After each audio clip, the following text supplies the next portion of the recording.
Last, last but not least, it's not best, but it's good. Parvulos, Children of the Apocalypse. I don't know if I say their name right, right? Parvulos?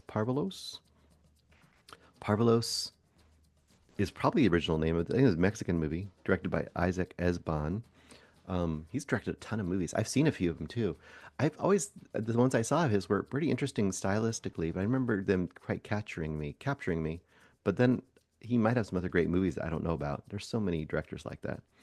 Parvulos is probably the only title in the real world, but you can't put a movie out called Parvulos and have any of, you know, English speaking America probably have any idea what that movie might be. So you have to throw on a Children of the Apocalypse to give you an idea at least.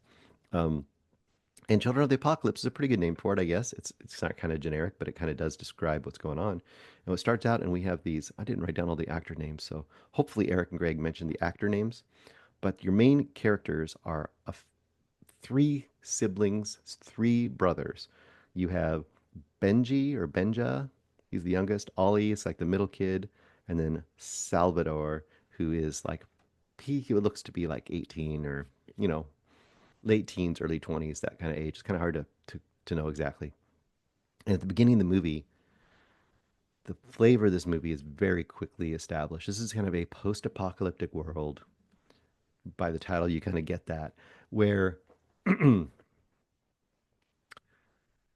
seems to have been some kind of an outbreak. Is it, you don't know if it's zombies or if it's like just post-apocalyptic like Mad Max or what it is, but they live out in the forest or the hills of Mexico where they have the house. They are, you can tell, barely living. They have things like they have one record, they have one movie. They can ride a standing bicycle to power very quickly a little mini generator to like watch a movie or play the record, which like I said, it's one record. You hear it like five times in the movie. That shows the main character taking a bunch of worms out of a box and smashing them up and turning them into like a protein shake. You see them going out hunting. I'm going to say this really quickly because I think it's going to be a trigger for some people. Nothing is safe in this movie. It has an odd tone that's somewhere between dark comedy and just being dark, dark. So right out of the gate, you do have them going out to hunt with like a homemade crossbow. The kids are all in their homemade armor, which looks like armor, rejects from a Mad Max movie where they've taken like, I don't know, football gear and, buckets and other things and made these little like kind of armor suits so they don't get hopefully bitten. And they go out and they hunt down a dog, look at a regular old dog. And you're like, oh my gosh, they're just killing a dog right out of the gate in this movie. And they do, they kill it. And they really kill it. And they're going to eat it. So you could be triggered by this movie because there is every time you think it's going to be kind of a tame version of the apocalypse, it'll do something that's not tame whatsoever and very gory and very in your face. So those moments are here. Be warned. But the basic story is brothers surviving and keeping their family unit as intact and keeping the love between each other as intact as possible in this weird post-apocalyptic world. I mean, we've seen versions of this with, you know, well, I mean, how many different stories have we had? The Walking Dead and The Last of Us, all these kind of things where there's been some kind of a virus or an outbreak or a zombie attack or whatever it might be that's led to this kind of world where people are dangerous and everything's dangerous.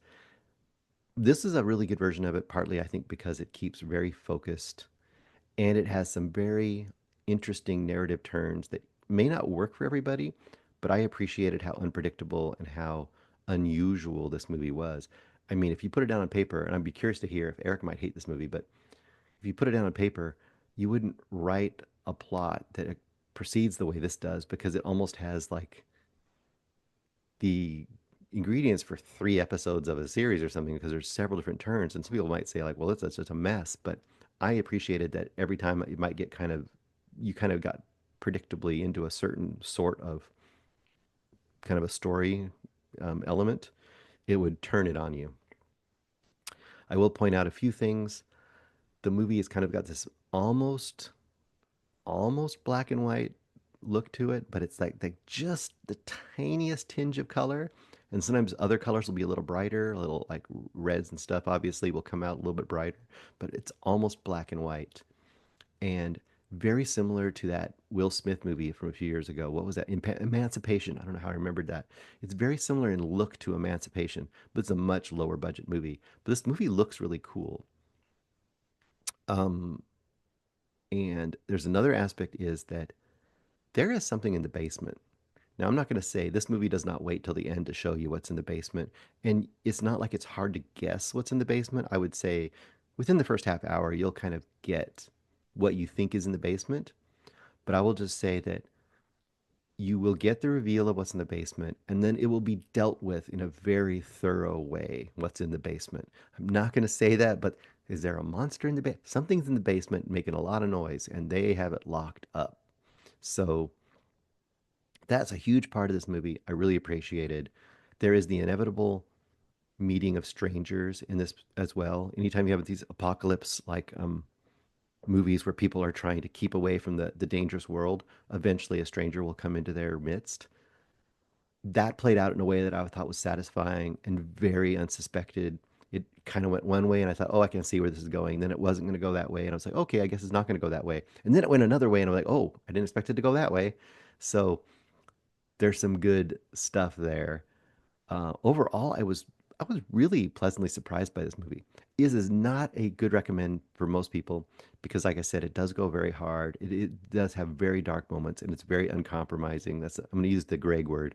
It's very uncompromising in that you have three young, almost boys, and I will just say somebody is not safe in that group, and it's not a surprise that in any kind of movie like this that people might not be safe. But in a lot of movies or a Hollywood version of this, they'll find a way for all of them to be safe. They're not all safe. I'll just say that. Okay. So what do I say for this movie? What is the rating of this movie? This is, like I said, a hard sell for the average person. If you don't like dark and a little bit violent movies, not for you. If you've seen a bunch of post-apocalyptic zombie-ish sort of movies and you're kind of sick of them, this is a surprisingly good version of one of those movies, and I haven't had one kind of this solid for a while. I'm going to go 4 stars in this movie. I feel like I could go higher. This movie might go higher in my book because I'm on the edge of going higher than four. You know what? Screw it. 4.5 stars.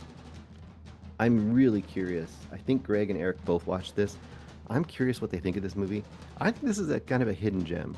4.5 stars for Párvulos.